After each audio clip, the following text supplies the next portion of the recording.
اس سلسلے میں بات ہو رہی تھی آفیشیل سیکرٹ ایکٹ کی اور آرمی ایکٹ کی. نگران حکومت نے جب سے یہ فیصلہ ہوا پنجاب میں، انہوں نے شرپسندوں کے خلاف آرمی ایکٹ کے تحت کارروائی کی آج منظوری دے دی تھی، اور فوری سماعت کے لیے کیا پھر فوجی عدالتیں بھی اب تشکیل ہوں گی، اس کے اوپر ہم بات کر رہے تھے. جناب عمران مسعود صاحب ایڈوکیٹ سپریم کورٹ ماہر قانون تشریف رکھتے تھے، ان کی بات ادھوری رہ گئی، ہمیں ایک بریک لینی پڑ گئی. یہ آفیشیل سیکرٹ ایکٹ جو ہے ہاں جی 1923 میں منظور ہوا تھا، ٹھیک، اور انڈیا میں بھی اور پاکستان میں بھی یہ نافذ ہے. کچھ ترامیم ہوتی رہی اس میں، وہ تو 1952 والے آرمی ایکٹ میں بھی ہوئی ہیں نا جی. اور اس کے مطابق اگر کوئی شخص فوج سے متعلق کوئی خفیہ معلومات فراہم کرتا ہے کسی کو، تو اس کو آرمی ایکٹ کے تحت اس کا ٹرائل ہو سکتا ہے. جیسے آپ کو پتا ہے وہ ادریس خٹک کا بھی ہوا تھا، ٹھیک ہے نا. اور اب اس میں ایف آئی آر درج ہوتی ہے، پھر سیشن کورٹ میں مقدمہ جاتا ہے، اور پھر وہاں سے وہ ملٹری کورٹ میں ٹرانسفر ہو جاتا ہے. کیوں جی ایسا ہی ہے. ٹھیک. تو یہ جو 9 مئی کے واقعات ہیں ان کو اگر دیکھا جائے، اور یہ جو قومی سیاسی عسکری قیادت نے فیصلہ کیا کہ ان دونوں قوانین کے مطابق کارروائی کرنی ہے، تو یعنی راہ کھلتی ہے، بالکل ہو سکتا ہے عمران صاحب؟ جی ہاں بالکل. کیسے؟ تھوڑا ناظرین کی سہولت کے لیے واضح کیجیے. نہیں، میں نے جیسے پہلے عرض کیا کہ یہ اپنا جوریسڈکشن میں فال کرتا ہے آرمی ایکٹ کے. وہ میں نے کہا کہ 3 طرح کے لوگ جو ہیں وہ اس میں آتے ہیں. ٹھیک ہے. ہاں جی. تو اب مگر اس کا اپیل کا حق رہے گا سپریم کورٹ میں؟ سپریم کورٹ بعد میں آئے گا جی. ٹھیک. پہلے تو یہ ہے کہ جی جب ملٹری کورٹ سے اس کو پنشمنٹ ہوتی ہے تو وہاں پہ بھی 2 طرح کی چیزیں آ جائیں گی. کئی پنشمنٹس ایسی ہوں گی جو سبجیکٹ ٹو کنفرمیشن ہوں گی، وہ سی این سی جو ہے وہ اس کو کنفرم کریں گے. اس میں یعنی عمر قید تک کی سزا ہو سکتی ہے، ڈیتھ بھی ہے کئی ڈیتھ بھی ہو سکتی ہے، لیکن یہ ایسے آفینسز میں نہیں ڈیفرنٹ قسم کے آفینسز ہیں. کئیوں میں ڈیتھ ہے، کئیوں میں 14 سال ہے. اب دیکھنا ہوگا نا کس شخص پہ کون سی دفعہ کے تحت کارروائی ہوتی ہے. جی ہاں، کتنا اس کا میرا مطلب ہے گریوٹی جو ہے اس کی کیا ہے. اور پروسیجر کیا ہوگا؟ آپ بتا رہے ہیں کہ پہلے میں نے کہا کہ 2 طرح کی چیزیں آئیں گی جی. کئی جو ہیں ٹرائل وہ اس میں ایسے ہوگا جب پنشمنٹ ہوگی، کنوکشن ہوگی تو وہ سبجیکٹ ٹو کنفرمیشن ہوگی، یعنی اس کو سی این سی کنفرم کریں گے. چیف آف آرمی سٹاف جو ہیں وہ اس کو کنفرم کریں گے. جی بالکل. تو پھر اس سزا پہ عمل درآمد ہوگا. اگر وہ کنفرم نہیں کرتے تو اس پہ عمل نہیں ہوگا. کئی جو ہیں ایسے ہیں ڈیسیژنز جو اپیلیبل ہیں، اس میں اپیل ہوگی، اور اپیل میں جو ہے وہ وہی اپنا سزا جو ہے سسپینڈ بھی ہو سکتی ہے، کنفرم بھی ہو سکتی ہے، ماڈیفکیشن بھی ہو سکتی ہے. نہیں، وہ بھی سی این سی کے پاس ہی. اچھا، اگر وہاں سے ریجیکٹ ہو جائے؟ یہ ویسے تو یہ فائنل ہے. ٹھیک ہے جی. پھر میں نے جیسے پہلے بھی عرض کیا تھا کہ سپریم کورٹ جو ہے یہ اس کا ایک کامن پرنسپل ہے 2 چیزوں پہ. وہ کہتی ہے کہ جی اگر کوئی ایسا میٹر ہے جس میں اتھارٹی کے پاس جورسڈکشن نہیں ہے، یا اس میں اتھارٹی کی یا کمپلیننٹ کی میلافائڈ انوالو ہے، تو ان دونوں ایشوز پہ سپریم کورٹ جو ہے وہ میٹر کو ٹیک. الٹیمیٹ اتھارٹی تو سپریم کورٹ ہی ہے نا، انٹرپریٹ تو اسی کو کرنا ہے نا. دیکھیں اس کا ناظرین سادہ الفاظ میں اگر احاطہ کیا جائے، آج دن بھر ہم ان دونوں معاملات کو پڑھتے رہے تو ترجمے کے طور پر چند ایک لائنیں ہیں کہ یہ جو ترامیم بھی ہوئی تھیں 1952 والے آرمی ایکٹ میں جو 2015 میں ہوئی تھیں، تو اس کے بعد اگر اس کا خلاصہ بیان کیا جائے تو پاکستان کے خلاف جنگ کرنے والے فوج اور قانون نافذ کرنے والے لوگ، اداروں پر حملہ کرنے والے، اغوا برائے تاوان کے مجرم، غیر قانونی سرگرمیوں میں ملوث افراد کو مالی معاونت فراہم کرنے والے، مذہب اور فرقے کے نام پر ہتھیار اٹھانے والے، کسی دہشت گرد تنظیم کے اراکین، سول اور فوجی تنصیبات پر حملہ کرنے والے، دھماکہ خیز مواد رکھنے یا کہیں لے جانے میں ملوث افراد، دہشت اور عدم تحفظ کا ماحول پیدا کرنے والے. یہ بڑا اہم نقطہ ہے، بیرون ملک سے پاکستان میں دہشت گردی کرنے والے. تو اس میں وہ جو دہشت اور عدم تحفظ کا ماحول ہے، یہ جو کلاز ہے یہ تو اپلیکیبل ہوگی.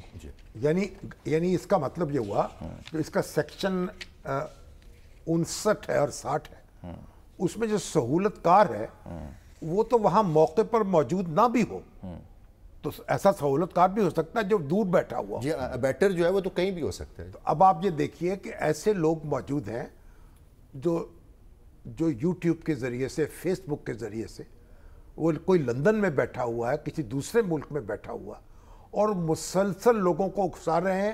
یہ آپ ابتدائی میں اگر آپ کو یاد ہو، یہی نقطہ میں نے عرض کیا تھا کہ یہ دوسری سب سے بڑی کنسرن تھی.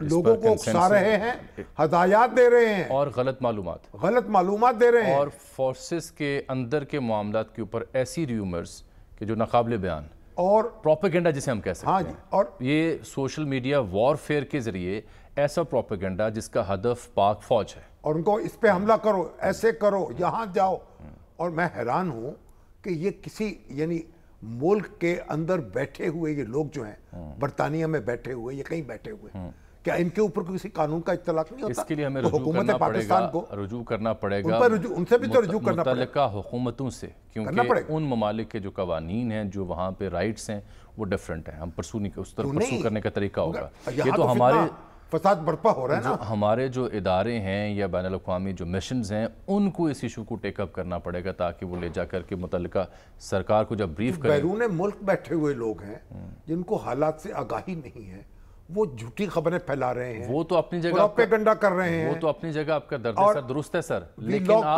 لیکن آپ اپنے مضامین لکھ کے پھیلا رہے ہیں جو آپ کے اپنے ہاں ہو رہا ہے مقامی سطح پر، ان دی ویک آف 9th میں ہو یا اس کے پہلے سیاسی سماجی صورتحال ہو، جو یہاں پر سوشل میڈیا کے اوپر ہو رہا ہے، اس کے اوپر جو دستیاب قوانین ہیں جو ہیں تو کمزور، ان پر ہی عمل درآمد نہیں ہوتا۔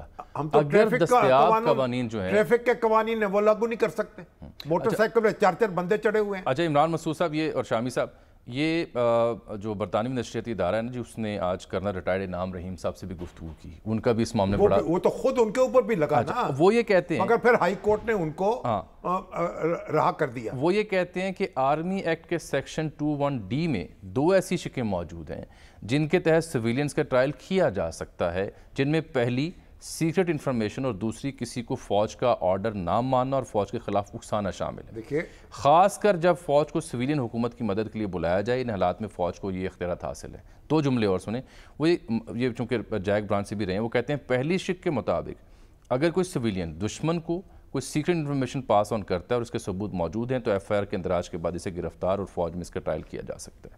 اور دوسری شک کے مطابق اگر کوئی شخص کسی کو فوجی کمانڈ کے خلاف بغاوت، فساد برپا کرنے کے لیے اشتعال دلانے، اکسانے یا ترغیب یا تحریک دینے کا سبب بنے تو اس صورت میں بھی فوج اس کا ٹرائل 21D کے تحت کر سکتی ہے، چاہے ایسا کسی تقریر کے ذریعے ہی کیا گیا ہو۔ اگر اس سے فوج کے خلاف اکسانے کا تاثر بھی ملے تو اس صورت میں بھی اس شخص کا ٹرائل کیا جا سکتا ہے۔ میں تو یہ سمجھتا ہوں یہ بڑی سنجیدہ معاملہ ہے، اسے ہماری سیاست بازی کی نظر نہیں ہونا چاہیے، نہ حکومت کو اور نہ اپوزیشن کو۔ اسے کوئی ہوا میں یعنی اسے کوئی مذاق نہیں بنانا چاہیے، آپ بس ایک سیاسی بیان بازی کا موضوع نہیں بنانا چاہیے، بڑی سنجیدگی کے ساتھ یہ اطلاق کریں اور پھر جو لوگ ہیں ان کو پہنچائیں کیفر کردار تک۔ اچھا جی، بس صاحب یہ فرمائیں کہ یہ جو ٹرائل ہے یہ ملٹری کورٹ کے ذریعے ہونا لازم ہے یا سویلین کورٹ میں بھی ہو سکتا ہے؟ نہیں، ملٹری کورٹ میں ہی ہوگا، اس کے لیے لازم ہوگا، تو اس کے لیے پھر کیا؟ سویلین میں تو آپ ویسے ہی جا سکتے ہیں نا، وہ تو ہے ہی ہیں، میرا مطلب وہ PPC کے اوفینسز ہیں، پھر اینٹی ٹیررزم کورٹس ہیں، وہ تو آپ جا ہی سکتے ہیں۔ اگر آپ یہاں ٹرائی کرنے ہیں تو یہاں کر لیں، اگر آپ ملٹری کورٹ میں جانا چاہتے ہیں تو وہاں جانے کی پوری گنجائش موجود ہے۔ بہرحال اب دیکھتے ہیں کہ عملی طور پر کیا ہوتا ہے۔ عملی طور پر تو سر آگے آنے والے دن ہیں، کیونکہ ابھی تک تو میں نے آپ کو بتایا نا کہ کوئی 84 قریب ایسے لوگ ہیں جن کو نادرا کے ڈیٹا بیس کے ذریعے آئیڈینٹیفائی کیا گیا ہے، اور DIG جو آپریشن لاہور انہوں نے بھی میڈیا سے کچھ بات کی تھی، کوئی معلومات دی تھی، جو دیگر ذمہ داران ہیں وہ بھی اس بارے میں نظر رکھے ہوئے ہیں۔ اور ایک بات کا میں یعنی انتہائی یقین کے ساتھ بتا سکتا ہوں معلومات کی بنیاد پر کہ جتنے لوگ یہ 9 مئی کے واقعے، لاہور والا بالخصوص، باقی تو ہم کراچی یا دیگر جگہوں پہ نہیں گئے خود سے، اس میں جو لوگ ملوث ہیں نا سر، ان کی 1 سے زائد درجنوں زاویوں سے جو CCTV فوٹیجز بنتی ہیں جو کہ لاہور کینٹ میں بدستور موجود ہیں، ان کا فورینزک یا ان کا ایگزامینیشن کر لیا گیا ہے، ان کو آئیڈینٹیفائی کر لیا گیا ہے، چاہے نقاب پہنا ہے نہیں پہنا، لیکن ایسے زاویوں سے وہ لوگ پہچانے گئے کہ ان تک پہنچنا کوئی مشکل نہیں ہوگا۔